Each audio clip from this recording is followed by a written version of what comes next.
Buenas tardes y bienvenidos un día más a la columna. El verano parece que llega a su fin y la vuelta a la rutina, tanto para adultos como para los más pequeños, está a la vuelta de la esquina. Por ello hoy contamos con Paula Rufat, psicóloga de Beris, que nos hablará un poco de esta vuelta al cole y al trabajo para todos y de salud mental en esta situación. Pero primero vamos a darle la bienvenida. Bienvenida, Paula, ¿qué tal? Bien, encantada de estar aquí con vosotros. Como he dicho, la vuelta al cole está a la vuelta de la esquina. Los melillenses y los ciudadanos nos toca regresar de vacaciones. Sí. Y hay ahí una vuelta que quizás no se conoce o no le queremos dar esa visibilidad que tanto se merece, ¿no? Que es esa depresión postvacacional o esa vuelta a la rutina. Vamos a comentar un poco en qué consiste eso y cuáles son esas diferentes pautas que habría que seguir. Sí, pues el síndrome postvacacional realmente es cuando se produce un problema en la adaptación de toda la parte ociosa y las vacaciones a lo que sería la rutina del día a día durante el trabajo. Y en ese problema de adaptación nos encontramos una serie de síntomas tanto físicos como psicológicos que realmente pues, nos perjudican y disminuyen el bienestar que sentimos en nuestro día a día. Los más destacados pueden ser, por ejemplo, problemas para conciliar el sueño, disminución del apetito, sentirnos más cansados y fatigados, y a nivel psicológico nos encontramos más decaídos, más tristones e incluso más nerviosos e irritables, que muchas veces no lo relacionamos con el síndrome postvacacional, decir, pues no, es que el incorporarme al trabajo me enfada. No, no te enfadas, que tienes síndrome postvacacional, ¿no? El caso es que para mitigar toda esta sintomatología del síndrome postvacacional existen una serie de pautas que son un poco desconocidas para la población, pero que están muy estudiadas y fundamentadas a nivel científico, es decir, hay muchos estudios al respecto, pero que son bastante desconocidos. Algunas de esas pautas que podemos poner en práctica o algunos de esos datos que nos resultarían relevantes para mitigar esta sintomatología serían que a partir de las primeras 48 horas de estar de vacaciones empezamos a sentir ese bienestar por la desconexión que tenemos del periodo de trabajo, ¿no? Pero no es hasta el sexto día hasta cuando empezamos a notar cambios palpables y objetivos en nuestra salud. A partir del sexto día de estar de vacaciones empezamos a reforzar nuestro sistema inmune e incluso a aumentar nuestra capacidad para sanar. Hasta ese punto llegan los beneficios de la desconexión, pero, y aquí el dato importante, a partir del octavo día ese bienestar como que se estanca, es decir, ya no mejora más nuestra salud, de modo que si nosotros a la hora de elegir las vacaciones decimos, pues en vez de 8 días me voy a coger 15 para sentirme mejor a nivel de salud, pues no, porque la diferencia entre el octavo y el 15 día, el día número 15 es el mismo, es decir, a partir del octavo día no hay más beneficio. Es decir, en el momento en el que vayamos a plantear nuestras vacaciones es mejor, si tenemos por ejemplo 30 días, dividirla en 3 vacaciones que hacer un periodo vacacional de 30 días, porque también se ha recogido en toda la literatura científica que hacer vacaciones muy largas, prolongarlas en el tiempo, aumenta la gravedad del síndrome postvacacional. O sea que la primera pauta sería no hacer vacaciones muy largas. Para que lo tengamos en claro, muchas veces no es mejor irse muchos días, sino disfrutar poquitos días, porque puede ser peor lo que venga después que esa desconexión, ¿no?, que tanto necesitamos de esa rutina. Sí, la adaptación es más difícil si la alargamos en el tiempo y los beneficios tampoco son mejores, o sea que no compensa alargar las vacaciones demasiado. Otra pauta importante y dato a tener en cuenta es que después de cuando volvemos a las vacaciones, desde el primer día nos empezamos a sentir peor. Tenemos que conocernos para poder poner solución a este síndrome postvacacional, ¿no? Entonces, desde el primer día que nos incorporamos vamos a tener esa sensación de disminución de bienestar. Pero esa regulación viene a partir del séptimo día, en el que empezamos ya a acostumbrarnos a la rutina no ociosa del día a día y puede prolongarse hasta 8 semanas, pero normalmente en las 2 primeras suele resolverse si no hay un problema de salud mental de fondo, porque a lo mejor hay una situación de vulnerabilidad en el trabajo, de burnout, que hace que ese síndrome postvacacional pues se enquiste, se agrave o que incluso acabe en otra situación peor. Pero dentro de la normalidad, en 2 a 8 semanas estamos recuperados. Pero hay una forma que en ese periodo de 2 semanas en el que nos sentimos decaídos y tenemos ese bajón de bienestar, nos sintamos un poquito mejor. Y es poniendo en práctica lo que los expertos llaman el peak end. El peak end es cuando reservamos una actividad vacacional altamente intensa para el penúltimo día antes de volver de las vacaciones. ¿Por qué? Porque nuestra memoria nos juega una mala pasada.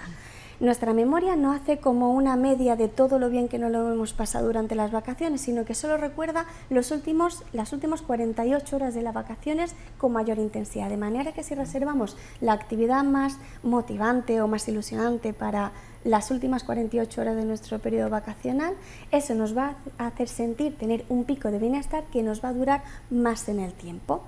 Y otro truco para sentirnos bien en esas primeras 2 semanas a la hora de incorporarnos al trabajo es que los 5 días previos a incorporarnos al trabajo descansemos bien. ¿Por qué? Porque también está recogido que el descansar más de 7 horas durante nuestro periodo vacacional hace que nuestra sensación de bienestar perdure hasta 2 semanas más.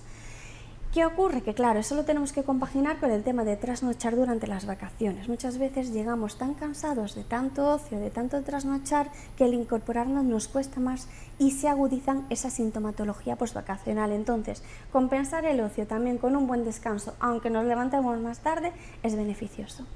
Y Paula, como psicóloga y también sabiendo pues este síndrome postvacacional, los melillenses suelen acudir, suelen pedir ayuda en este sentido, de decir, oye, me está pasando esto, yo sé que tiene que ver con este síndrome postvacacional o comúnmente como le decimos, o se bromea, ¿no? Esa depresión postvacacional, necesito herramientas para saber otra vez en esta vuelta de rutina. No se lo toman en serio. No. Pero en ningún lado de España, ya no solo en Melilla, en ningún lado de España se lo toman en serio. Realmente es verdad que es un proceso adaptativo en el que, como hemos dicho, que en 1 o 2 semanas suele resolverse positivamente. Pero sí es cierto que, como hemos nombrado antes, hay ciertos perfiles que se enquistan. Entonces es ahí cuando sí es verdad que vienen a consulta y dicen algo tipo, el discurso suele ser, me he incorporado a las vacaciones y no levanto cabeza. Pero normalmente es porque hay algo detrás que no está funcionando bien en el trabajo y que arrastraban de antes. Es decir, se incorporan y ya no es solo el síndrome postvacacional, sino que se une a lo mejor un ambiente tóxico, una situación de acoso laboral o una incomodidad por tu posición laboral en tu trabajo, que se une junto con el síndrome postvacacional y hace que eso pues perpetúe ese malestar o esa sensación de disminución de bienestar pues más a largo plazo, y suele ser en noviembre, diciembre, cuando dicen, uy, he vuelto a las vacaciones y no levanto cabeza, pero porque hay algo más que lo que se conoce como el síndrome postvacacional. En este sentido, yo también como ciudadana, ¿no? Muchas veces se utiliza las vacaciones como esa tirita o ese parche a esas situaciones que, como bien estás diciendo, en el trabajo causan, ¿no?, que necesites con ansia esas vacaciones, que quizás luego, pues como estamos bien diciendo, traen las consecuencias mayores. Pero en esta vuelta a la rutina, una vez que se pasa ese síndrome postvacacional, que ya te vuelves a hacer pues a ese madrugar, a esa rutina, a esa labor, ¿cómo hay que enfrentar, ¿no? Como decir, bueno, una nueva etapa del trabajo, volvemos de vacaciones de verano, volvemos, como se puede decir, un nuevo curso, ¿qué hay que hacer? ¿Cuáles son esos consejos para que tampoco te pase pues ese estrés demasiado, ¿no?, o que necesites con esa ansia esas vacaciones?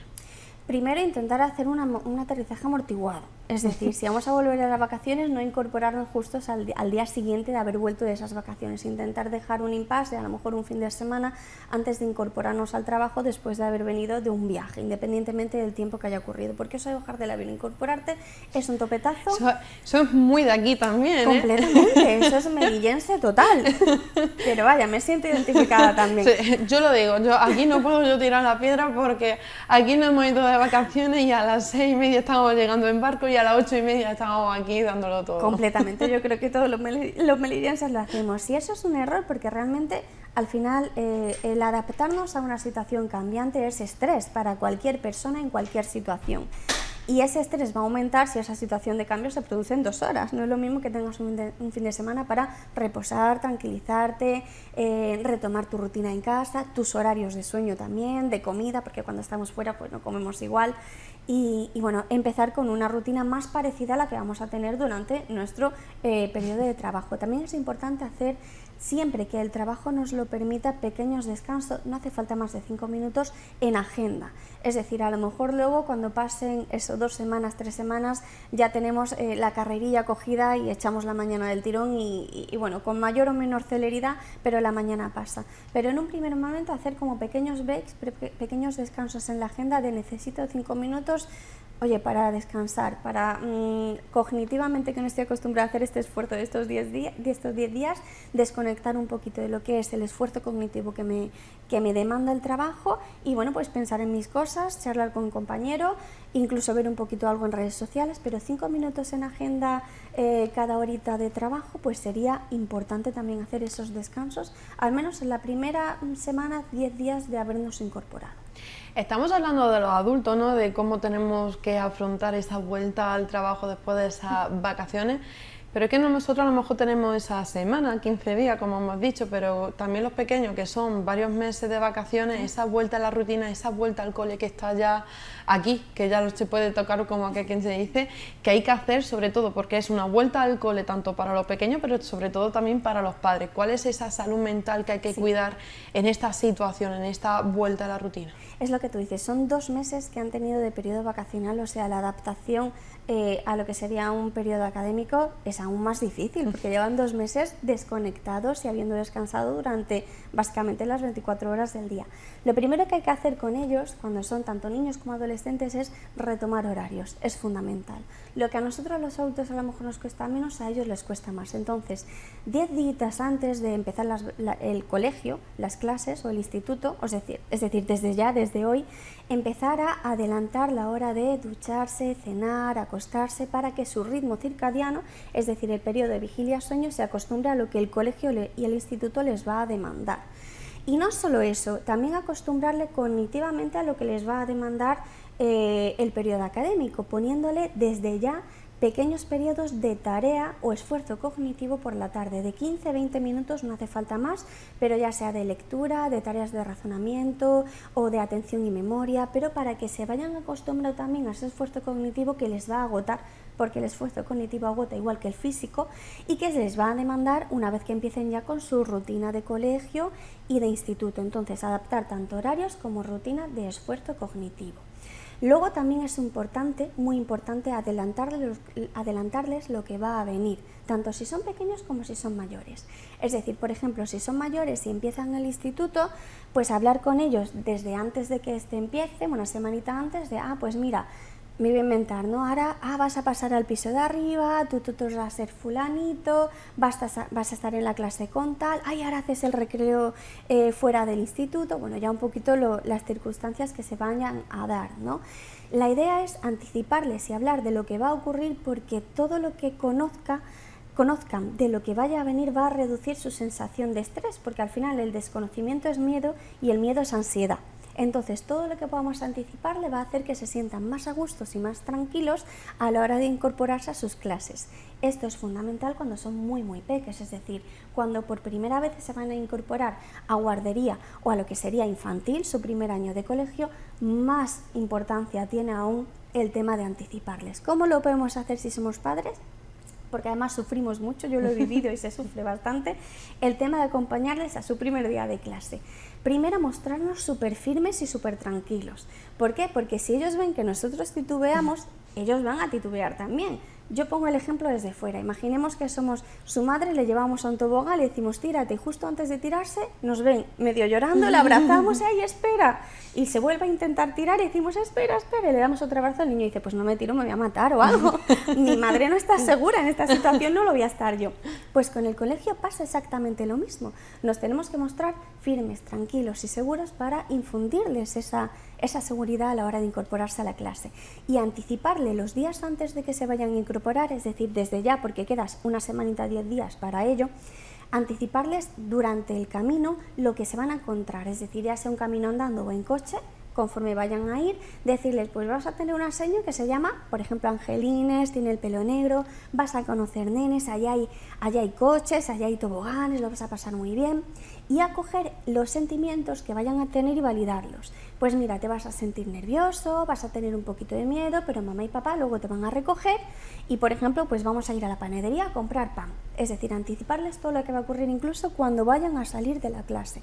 Eso les va a dar una tranquilidad, una seguridad que lo vamos a notar, a lo mejor no en los 3-4 primeros días, pero sí en las 2 primeras semanas. Hay mucha diferencia en aquellos peques a los que se le anticipa y a los que no. Estamos hablando de los peques, pero me hace gracia, ¿no? Porque yo no soy madre, pero sí se puede decir que desde fuera lo hemos visto, ¿no? Sí, todo lo vemos. Al final siempre tiene ese amigo, ese familiar de es que lo he llevado y estaba peor yo que el niño casi. Sí. En ese caso, esos consejos también para esos padres que también se enfrentan al igual que los niños, ¿no? Empezar esa nueva etapa, ese cole o ese cambio, ¿no? Del colegio al instituto, que también es un gran cambio, tanto para el pequeño, para el de la casa, como para esos padres, que tienen que saber los padres también para ellos mismos, ¿no? Para decir, vale, no me puede afectar este cambio tanto, ¿no? No puedo dejar, como tú bien decías, que el niño me vea con los 2 lagrimones por la cara, o si no, aguantar y cuando se dé la vuelta y se cierre la puerta de la clase, usar 2 o 3 paquetes de pañuelos. ¿Qué es lo que tienen que hacer o saber? Un esfuerzo de reflexión, es decir, la parentalidad consciente parte de pararnos a reflexionar cómo somos, conocernos y cómo afectan nuestras actitudes a lo que sería la educación de nuestros hijos. Si sabemos que somos personas pues emocionalmente sensibles, vamos a llamarlo así, personas altamente sensibles y que nos va a costar pues mostrarnos firmes a la hora de llevarles al colegio, pararnos, sentarnos y ver cómo eso va a afectar a nuestros hijos y cómo podemos ponernos un paraguas emocional en ese momento, como se le llama, para luego ya a lo mejor lamentarnos durante un ratito y pensar, ¡ay, cómo estará! Pero reflexionar acerca de que tenemos claro, porque sí o sí hay que tenerlo claro, que llevarles a guardería y al colegio siempre es un beneficio y no perderlo de vista. Es decir, aunque nos cueste separarnos a lo mejor en ese momento porque le vemos llorar, no es un sufrimiento real, es decir, el apego es palpable, pero el apego seguro parte de que lloren, pero que al final lo afronten y se sientan capaces de superar esa situación, de separarse de mami y papi con la seguridad de que luego van a volver a estar ahí. Entonces, ponernos un paraguas emocional en ese momento, hacer un esfuerzo de reflexión y decir, vale, voy a estar tranquila, voy a estar firme porque eso le va a beneficiar. Tengo muy claro que quiero que vaya a guardería, al colegio, porque eso es un beneficio sí o sí, no hay nunca nada negativo detrás de ello y voy a enfrentarme de la manera mejor posible para también servir de modelo como padre, como madre. Y ese esfuerzo de parentalidad consciente, ahora que me lo dices, también es muy importante de cara a ver qué valores o qué ideas queremos transmitirles a lo largo de todo el curso. Ya a lo mejor no cuando son tan pequeñitos, bueno sí, también cuando son tan pequeñitos, desde que son pequeños, pero también durante la etapa del colegio y del instituto. Por ejemplo, hay algo que solemos perder de vista y es la importancia de reforzarles el proceso como valor educativo y no el resultado durante el colegio, porque tendemos por las generaciones anteriores a valorar mucho las buenas notas, pero realmente es muy común, el ¿no? punto verde, el aprobado, el notable o el progresa adecuadamente, se me está viniendo a mi recuerdo. Completamente, es lo que todos hemos vivido y quieras que no, tenemos ese bagaje generacional que a lo mejor no es el más adecuado o que, bueno, que hoy se ha demostrado que a lo mejor no es el más beneficioso. ¿Cómo podemos potenciar la autoestima educativa y conseguir que alcancen la mejor versión de ellos mismos? Es valorando el proceso de estudio y no tanto el resultado. ¿Por qué? Porque no siempre van a ser capaces de manejar todas las variables para alcanzar un 10. Pero sí van a poder manejar todas las variables para alcanzar el mejor resultado posible que ellos puedan, de manera que a veces va a ser un 7, otras veces un 10 y a lo mejor otras veces un 12 porque sacan matrícula de honor.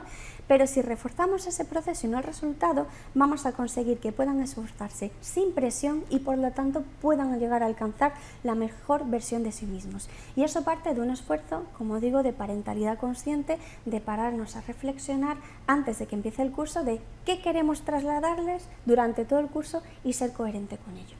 Pues ya están viendo, estos son esos consejos, ¿no?, de vuelta al cole con los más pequeños, pero sobre todo como los más grandes, como estamos bien diciendo, y bueno, pues que hay que continuar y seguir. Vuelta al cole, vuelta a la rutina, continuando hablando de los colegios, ¿no?, y de los más pequeños, yo también veo que está muy ligado, ¿no?, vuelves al cole, vuelves a la rutina totalmente, actividades extraescolares. Eso también hay que tener cuidado, imagino que hay que saber también elegir. Cuéntame un poco qué consejo podemos darle también a todos esos padres que nos están viendo, que esos pequeños están también comenzando ya en esa edad, ¿no?, de actividades extraescolares, hasta qué punto hay que apuntarlos o incentivarlos, ¿no?, a que hagan actividades aparte del colegio. Es importante desarrollar todas las facetas que pueda tener el niño, nuestro hijo, pero también es importante que tengan tiempo de desconexión. Entonces, hay que abordar dos ideas principalmente. La primera, cuando elijamos actividades extraescolares, primero nos tenemos que parar a ver cuáles son los intereses de nuestros niños, porque es verdad que por defecto les apuntamos a lo que nosotros creemos que va a ser más beneficioso.